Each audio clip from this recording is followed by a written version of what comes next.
আজ স্বামী গো আল্লাহর কসম আপনি আমাকে জাহান্নামে ঢাকিয়ে দিবেন না, আমাকে জাহান্নামে ফেলে দিবেন না। আমি এই যুদ্ধের ময়দান থেকে ফিরে যেতে চাই না। যদি আপনি শহীদ হয়ে যান, কাল কিয়ামতের ময়দানে আমি শহীদের স্ত্রী হয়ে যাব, আমি শহীদের স্ত্রী হয়ে যাব, আমি ফিরে যাব না। এবার মা শাহেরবানু বলে ঠিক আছে ওগো আকা হুসেন আমি বাড়ি ফিরে যাব না। বোন জাইনাবকে বলেছিলেন বোন জাইনাব আনা মোহাম্মদকে নিয়ে চলে যাও বোন, কেননা দেশে ফিরে চলে যাও, মদিনায় চলে যাও। কিন্তু হযরতে জাইনাব মা ফাতেমা একটি কথা বলেছিলেন, বেটি ফাতেমা বলেছিলেন বেটি জাইনাব একটি কথা শুনে রেখো আমার সোনা বেটি রে, এই যে আমার দুইটা সন্তান ইমাম হাসান ও হোসেনকে রেখে যাচ্ছি, এ বেটি জাইনাব তোমার হাতে সঁপে দিলাম বেটি। এ বেটি নিজে কষ্ট সহ্য করে নিবে বেটি, নিজে দুঃখ করে নিবে বেটি, কিন্তু আমার দুইটা সন্তান ইমাম হাসান ও হোসেন যেন দুঃখ না পায়। কারবালার প্রান্তে সবাই ছুটে এসেছিল রে বেটি, তোমরা আজকে বৃষ্টির জন্য পালিয়ে যাচ্ছ রে বেটি, তোমাদের ভাগ্যটা মনে হয় ভালো নাই রে বেটি। কেন চলে যাচ্ছ? এই মেহফিল ছেড়ে কেন চলে যাচ্ছ রে ভাই? এই মেহফিলটা হচ্ছে নবীর মেহফিল রে, এখানে জালসা হচ্ছে, নবীর কথা হচ্ছে, আল্লাহর জিকির হচ্ছে রে বেটি।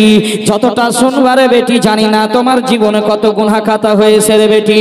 আল্লাহ তোমার এই মাজলিসের বরকতে গুনাহ খাতা আল্লাহ মিটিয়ে দেবে।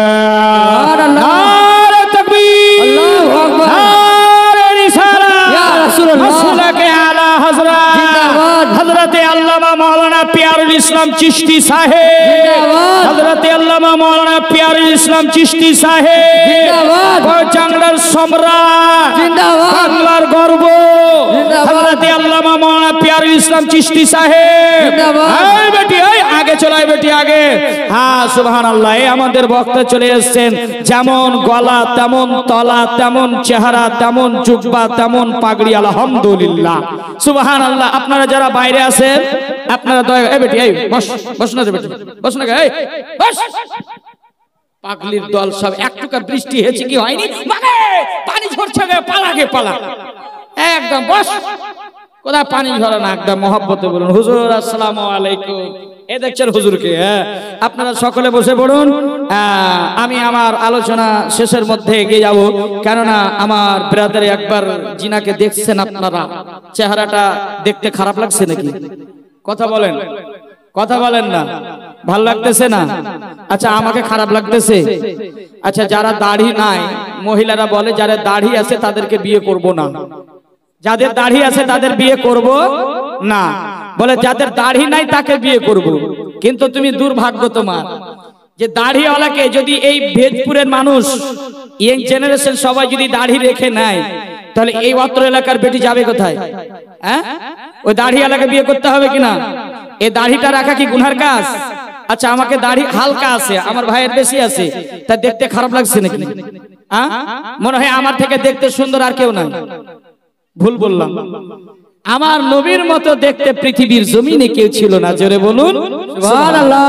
এই বেটি এই তোদেরকে এমন দোয়া পড়ে দেবো যে বাড়ি যেতে যেতে ধরফড় করে মরে যাবে। ঠিক বস, বাচ্চা কাঁদছে, রাত্রের বেলা ঘুমিয়েছে মধ্যখানে, এরা বাপেরও দাড়ি নাই মারও দাড়ি নাই, বাচ্চা রাত্রে দুধ পান করে কি করে না? এবার বাচ্চাটা পড়ে গেছে ঝামেলায়, কুয়া কুয়া, মায়ের দুধ ধুড়ে পাচ্ছে না, খুঁজতে পাচ্ছে না, এবার বাবার দিকে হাত দিচ্ছে, তো ওরও তো দাড়ি নাই, এদিকে দুধে মুখ লাগাচ্ছে, তো দুধ নাই, ও দুধ পান করবে। এবার মায়ের দিকে বড় সন্তানটা টেনশনে পড়ে গেছে, আমি কোন দিকে যাব দুধ পাবো, বুঝতে পারলেন? তো এরকম বড় বড় চুল রাখেন না, যাতে আপনাকে দায়ুস বলে। আপনারা কখনো মহিলার মতো ছদ্মবেশ রাখবেন না, ওই ব্যক্তি জান্নাতে যাবে না। আর যে মহিলা পুরুষের মতো ছদ্মবেশ সাজে, ওই মহিলা কখনো জান্নাতে যাবে না। একটু মহব্বতে বলুন সুবহানাল্লাহ। আমি ওয়াজটা শেষ করে দেব ভাইরে, একটু মহব্বতে 5 মিনিট বসতে পারবেন? হুজুর আছেন, মহব্বতে বলেন ইয়া রাসূলুল্লাহ, ইয়া রাসূলুল্লাহ। হে আমার ভাইরা, এবার কি হয়েছে? আব্বা বাবা চলতে পারে না, চলতে পারে না, স্ত্রী জিজ্ঞেস করলো, স্বামী গো, এত লক্ষ টাকা আপনি কোত্থেকে পেলেন? দয়া করে মেহেরবানি করে বলবেন। এবার স্বামী বলেন, ও আমার স্ত্রী, এই কথা জিজ্ঞেস করো না, আমি কোত্থেকে নিয়ে আসলাম। বারবার যখন জিদ করেছেন, তখন তার স্বামী বলে ফেললেন, ও শোনো আমার সোনামণি আমার, তাহলে এই টাকা আমি কোত্থেকে পেলাম? আমার ছেলে আব্দুস সালাম যেহেতু 1.5 লক্ষ নয় 3 লক্ষ টাকা ডিমান্ড করেছি, আমি তো ভিক্ষে করে খাই, আমার এই এমন বয়সে পৌঁছেছি, আমি কোনো কাজকর্ম করতে পারি না, আর ভিক্ষে করে এত টাকা সংগ্রহ করো আমার দ্বারা সম্ভব নয়। তাহলে কি করে টাকা উপার্জন করলে? এত টাকা কোথায় পেলে? এবার তখন তার বাবা আব্দুস সালামের আব্বা বলতে লাগলেন, শোনো শোনো আমার স্ত্রী, আমি আর কোত্থেকে নয়, আমি চুরি করে ডাকাতি করে নয়, আমার শরীরের রক্ত ব্লাড বিক্রি করে দিয়েছি। সুবহানাল্লাহ। সন্তানের জন্য নিজের দেহের রক্ত বিক্রি করছেন। এবার আর 1.5 লক্ষ টাকা কোথায় পাবেন? এই চিন্তা ভাবনায় কোন রকম বাবার ঝোঁকটা সামলিয়েছে, কোন রকম দাঁড় হয়, আবার চলে গেছে মেডিকেল স্টোরে। এবার গিয়ে ডক্টরকে বলেন, আমি আমার একটা কিডনি বিক্রি করে দিব। বলে, আব্বা আপনি কি পাগল হয়েছেন নাকি? এমনি তো কদিন আগে আপনি ব্লাড বিক্রি করছেন, আবার আপনি কিডনি বিক্রি করে আপনি তো বেশি দিন বাঁচবেন না। এই কথা বলছেন ডক্টর। ডক্টরকে ধমক দিয়ে বয়স্ক বাবা বলছে, এটা তোমার কি? এটা আমি কিডনি বিক্রি করব, তোমার তাতে কি? বলে, কেন বিক্রি করছেন? বলে, কথা পরে জিজ্ঞেস করো, আগে তোমার কাজটা করো। বৃদ্ধ বাবা বেডে যখন বিছানায় যখন বেডে যখন ঘুমিয়ে গেল, তার একটা ডান দিকের কিডনি বের করা হলো। ডান দিকের কিডনিটা বের করে টাকা পেলেন 1.5 লক্ষ। কত হলো? কত হলো? 3 লক্ষ টাকা হয়ে গেছে। বাড়ি ফিরে আসে রে, বাড়ি ফিরে আসার পরে আবার স্ত্রী জিজ্ঞেস করছেন, স্বামী এই টাকা কোত্থেকে পেলেন? আপনি একটু দয়া করে বলুন। বলে, আগে তো আপনি রক্ত বিক্রি করেছেন, এবার কি করলেন?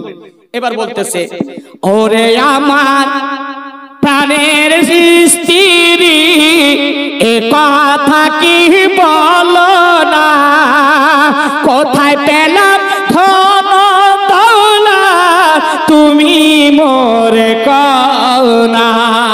সুবহানাল্লাহ। শোনো আমার স্ত্রী, আগে তো আমি ব্লাড বিক্রি করেছি আমার সন্তানের জন্য, এবার আমার একটা ডান দিকে কিডনি বিক্রি করে দিয়েছি রে। সুবহানাল্লাহ। একবার বলে আল্লাহু আকবার। স্বামীকে বলছেন, স্বামী আপনি কি করে চলবেন? 300 আপনি 3 লক্ষ টাকা দিয়ে বিক্রি করে দিলেন। বলে, আমি বাঁচি না বাঁচি তুমি বাঁচবা, আমার একটা গর্ব হবে, আমার ছেলে একটা প্রফেসর ডক্টর হবে। জোরে বলুন সুবহানাল্লাহ। এটা একটা মায়ের চিন্তা ভাবনা। মা ছেলের জন্য 3 লক্ষ টাকা দিলেন, এবার একটা চাকরি হয়েছে বিদেশে, এবার মাকে ছেড়ে সন্তান চলে যাচ্ছে বিদেশে। মা তাকায়া তাকায়া টুকি মেরে বারবার দেখতেছে, মা কলেজার টুকরা চলে যাচ্ছে। 1 সপ্তাহ হয় না, মা ছেলের জন্য পাগল হয়ে গেছে রে। জোরে বল সুবহানাল্লাহ। ও আব্দুস সালামের আব্বা, আমার খোকাটাকে দেখাও না, কোথ গেছে, আমাকে একবার দেখাও। এবার বলছে, তোমার ছেলে তো বিদেশে আছে, সে সময় তো ফোন ফান ছিল না, কেমনে যাবে? তাহলে মা সন্তানের জন্য ব্যাকুল হয়ে, পরনে জুতা নাই কিছু নাই, একটা পাগলির মতো সেজে সন্তানদের খোঁজ দেওয়ার জন্য চলেছে। জোরে বলুন সুবহানাল্লাহ। এবার মা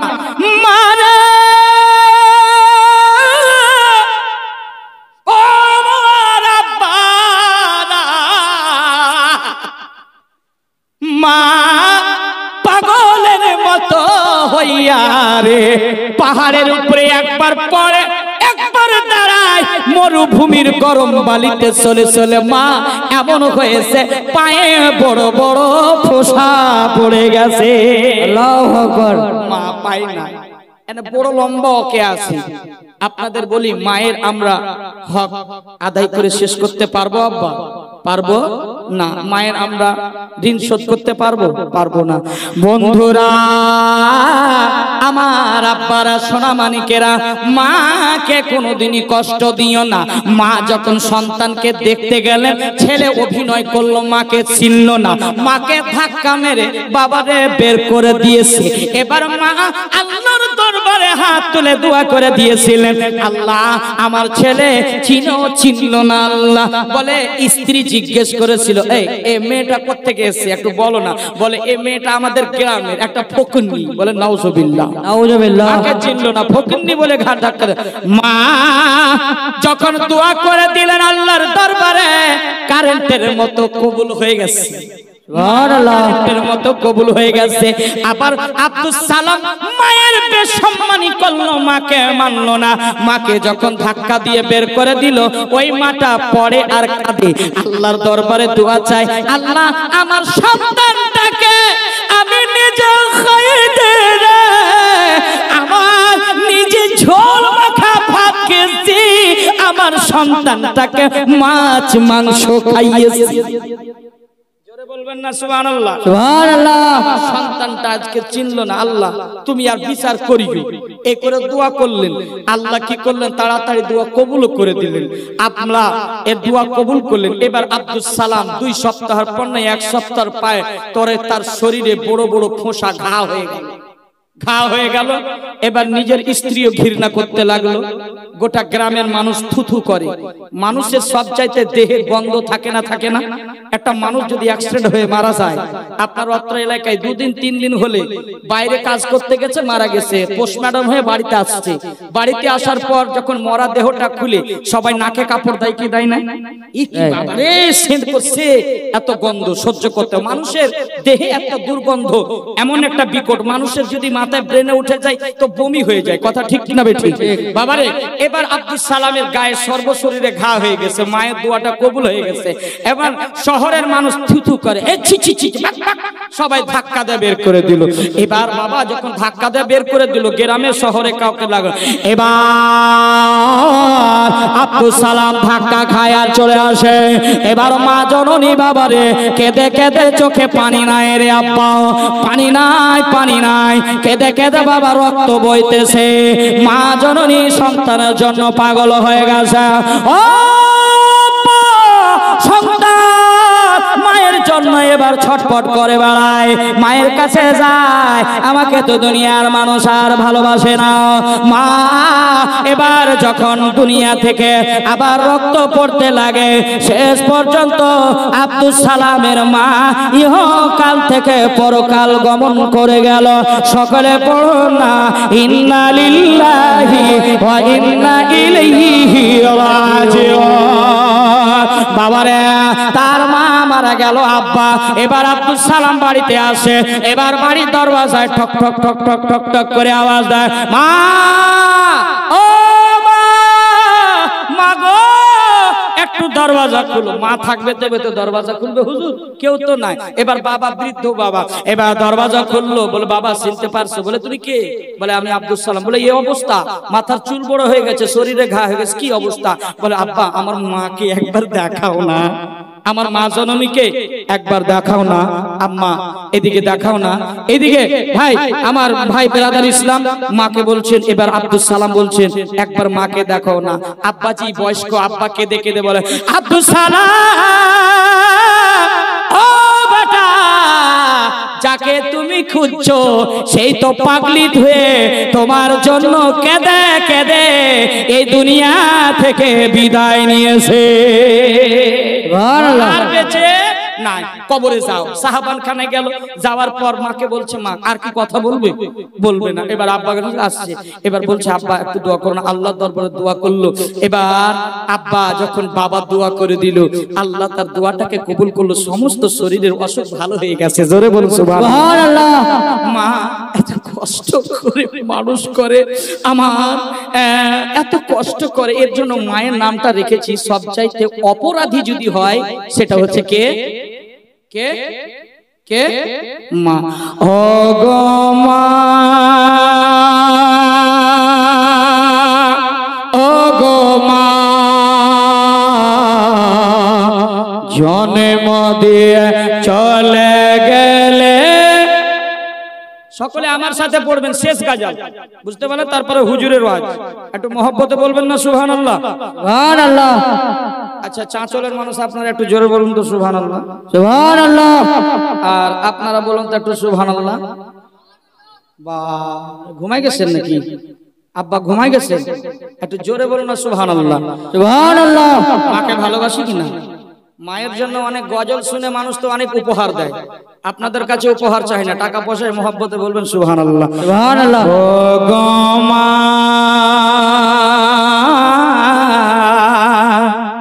ও গো মা। আমরা সকলে মাকে ভালোবাসি না আব্বা? হাত উঠিয়ে বলেন কারা কারা বাসেন না। 12টা বাজছে নাকি? ও আচ্ছা আচ্ছা আচ্ছা। আমরা সকলে মাকে ভালোবাসি, তো একটু আপনারা মায়ের মহব্বতে বেটি 10টা টাকা যদি থাকে তোমার মায়ের জন্য দিয়ে যাবা মহব্বতে। ও গো মা,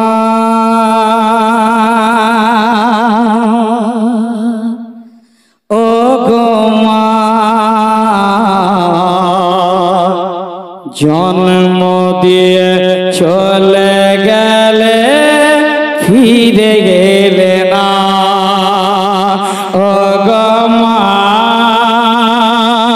ও গো মা, জন্ম দিয়ে, হুজুর এটা আমাকে দিচ্ছে, জোরে বলুন সুবহানাল্লাহ। ও গো মা, জন্ম দিয়ে চলে গেলে ফিরে গেলে না।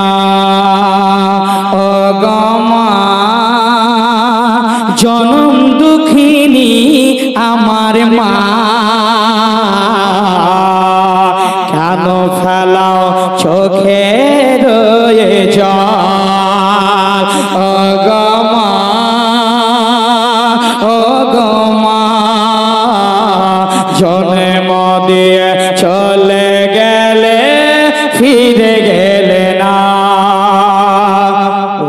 ভাগা হয়ে আমার এ জগতে আশা কোনো দিন পাইনি মা তোমার ভালোবাসা। ভাগা হয়ে আমার এ জগতে আশা কোনো দিন পাইনি মা তোমার ভালোবাসা। আর মায়ের আদর কি কোনো দিন বুঝিনি, তোমায় ছাড়া ভালো লাগে না। ও গো মা, জন্ম দিয়ে চলে গেলে ফিরে এলে না। গো মা, ও গো মা, জন্ম দিয়ে চলে গেলে ফিরে এলে না। সুবহানাল্লাহ। সকলে মাকে ভালোবাসি, একটু মহব্বতে বলুন সুবহানাল্লাহ। সুবহানাল্লাহ। শিশুকালে মায়ের কোলে করিতাম খেলা, জোরে বলুন সুবহানাল্লাহ। সুবহানাল্লাহ। শিশুকালে মায়ের কোলে করিতাম খেলা, ব্যথা ভরা জীবনে জুড়াইতাম ঝামেলা। শিশুকালে মায়ের কালে করিতাম খেলা, ব্যথা ভরা জীবনে জুড়াইতাম জ্বালা। আরে জান্নাত যদি পেতে চাও মাকে রাজি কইরা না।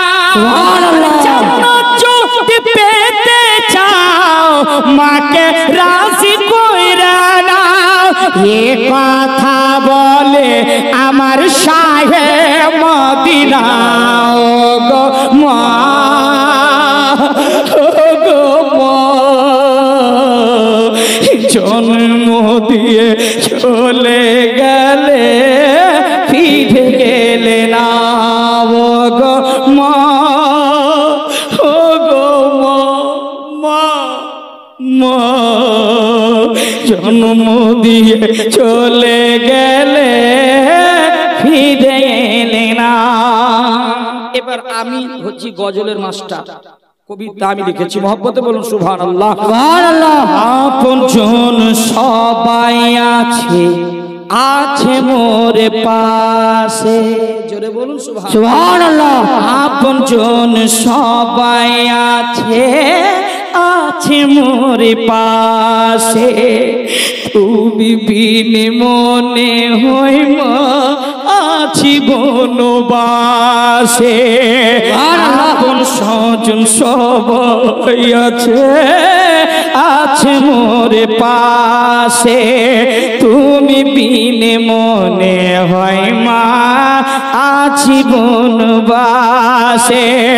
আফজল হোসেন কেতে কয় মা বিনে যাও সহায়, খোকা বলে কেউ ডাকে না, ও গো মা, ও গো মা, জন্ম দিয়ে চলে গেলে ফিরে এলে না, ও গো মা, ও গো মা, জন দুঃখিনী আমার মা, ও গো মা, ও গো মা,